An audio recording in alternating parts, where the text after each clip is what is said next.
settlement, probably coming in on Monday or Tuesday. We're going to be signing it up, and we've stopped a very vicious war. So that was an honor for me to be involved. I want to thank J.D. Vance for a great job, and also our Secretary of State, Marco Rubio, has done a fantastic job. So Rwanda, long-term war with the Congo, a very bloody war. They're all bloody, but this was a really bloody one.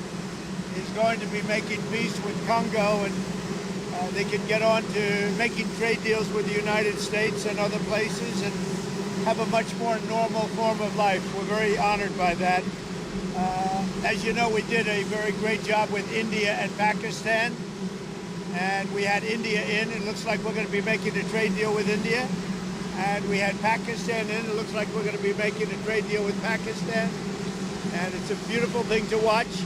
Serbia, Kosovo, likewise, they've been fighting for years. And as you know, we brought that one to a conclusion. And now we have a couple of big ones. We have Russia, Ukraine, which is making a little bit of progress. And we have Israel. And nobody really knows what that one is all about. We're going to find out pretty soon, I guess. Mr. President, the Iranian foreign minister this afternoon said if the U.S. is serious about negotiations, that you would call up Israel and request that they stop their airstrikes. Will you make that request? Well, I think it's very hard to make that request right now. If somebody's winning, it's a little bit harder to do than if somebody's losing. But we're ready, willing, and able, and we've been speaking to Iran, and we'll see what happens. Mr. President, what was the thought process behind the 2-week timetable? Just time to see whether or not people come to their senses. Mr. President, did the Europeans help at all in talking with the Iranians? No, they didn't help. No. Iran doesn't want to speak to Europe. They want to speak to us. Europe is not going to be able to help in this one. 20 years ago, you were skeptical of a Republican administration that attacked a Middle East country on the idea of questionable intelligence of weapons of mass destruction. How is this moment different with Iran? Well, there were no weapons of mass destruction. I never thought there were. And that was somewhat pre-nuclear. You know, there was a nuclear age, but nothing like it is today. And it looked like I'm right about the material that they've gathered already. It's a tremendous amount of material.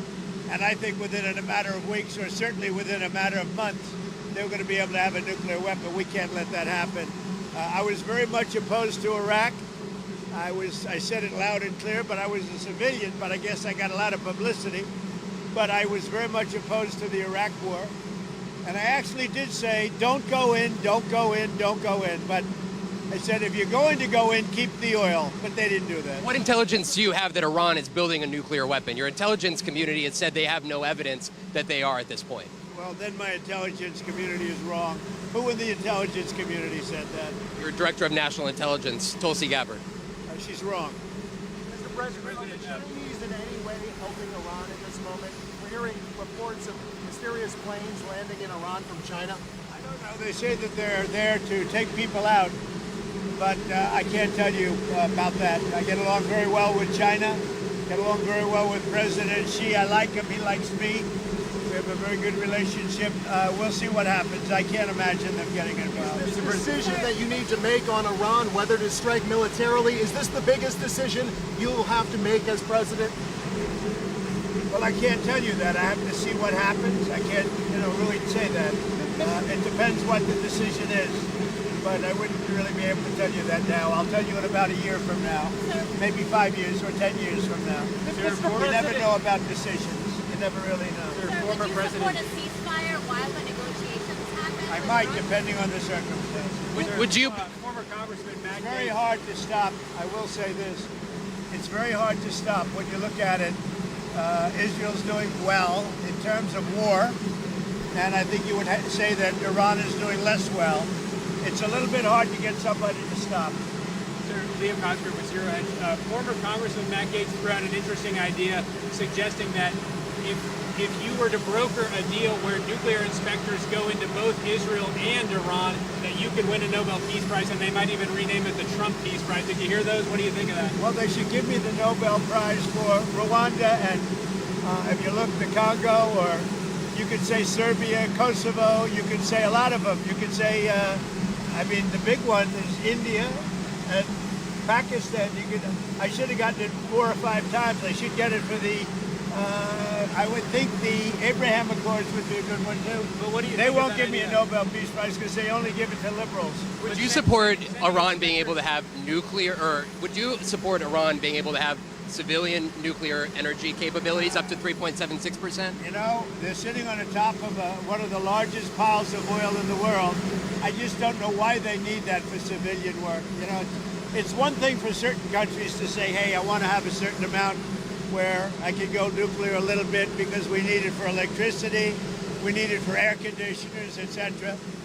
But when you're sitting on one of the largest oil piles anywhere in the world, it's a little bit hard to see why you need that. Yeah. Are you concerned that Iran or its proxies would wage terror attacks against American targets abroad if you order military action? We're always concerned about that, and we have to take them out and be very strong. You're even in danger talking to me right now. Do you know that? You are in danger talking to me right now. So I should probably get out of here, but you guys are actually in danger. Can you believe it? One more, Mr. President. Is it still your expectation that NATO countries spend 5% of their GDP on defense spending? Well, I think they should do that. I don't think we should, but I think they should. We've been supporting NATO so long. In many cases, I believe paying almost 100% the cost. So I don't think we should, but I think that the NATO countries should, absolutely. And if a country like Spain decides not to? Well, NATO's going to have to deal with Spain. Spain's been a very low payer. They were always a very low payer. They were either good negotiators or they weren't doing the right thing. I mean, I think Spain has to pay what everybody else has to pay. Spain has been notorious for low pay. You know who else was a low payer, just about the lowest? A place called Canada. Because Canada said, why should we pay when the United States will protect us free? And they've been right about that. ICE. Russia, Ukraine, you've been making progress towards a peace deal, but I don't know if you know this, but Lindsey Graham and Mike Pompeo were there on the ground in Ukraine, seemingly doing the opposite, trying to provoke the Ukrainians to keep fighting. What do you think of that? Well, we're going to see, and people have to be very careful with what they say. They've got to be very careful with their mouth, because their mouth can get them into a lot of trouble. One more. ICE. ICE has said that they're trying to arrest up to 3,000 individuals a day. There are some communities that are saying they are fearful of being wrongfully detained or separating some families, even if they're undocumented. Is the fear in some of these communities worth the deportations of these undocumented individuals, a mass deportation program? It's a tough subject because, look, we have farmers. I love farmers. I won 80%, 85% of the farmers, and I love them, and I'm never going to do anything to hurt our farmers. And you could also say the leisure business, etc. There are some businesses where you have a disproportionate amount of people that are the people that you're talking about. At the same time, we have to get the criminals out of our country. And we're looking at doing something where, in the case of good, reputable farmers, they can take responsibility for the people that they hire and let them have responsibility, because we can't put the farms out of business. And at the same time, we don't want to hurt people that aren't criminals. Most of the people that came in over the last 3 years under Biden, I would say probably 3.5 to 4 years, those people, you have a lot of criminals, you have a lot of, I mean, we're looking at that very closely. You've had people that have worked on farms for 20 years. It's very hard to go in there and say, you know, you're coming out.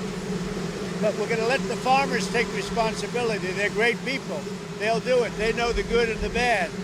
So the hard part about this is not like a normal war where people wear uniforms. They don't wear uniforms. But we have murderers that came out of the last 4 years. We have murderers. We have drug lords. We have people that we don't want to. We have prisoners. They emptied out Venezuela and many countries. They emptied out their prisons into the United States. We have to get those people out. But we have stone cold murders, 11,888 murders. We've already gotten a lot of them out of here, but we don't want them. So we have to be careful. But I never want to hurt our farmers. Our farmers are great people. They keep us happy and healthy and fat. Are there other cities that you're going to try to replicate what you've done in Los Angeles? Well, I mean, we had a big victory last night in the Court of Appeals with respect to Los Angeles, but really the country, where Gavin Newsom, who's really an incompetent governor, he's just doing a terrible job between his fires, between all the houses burning down, his forest fires, and now Los Angeles.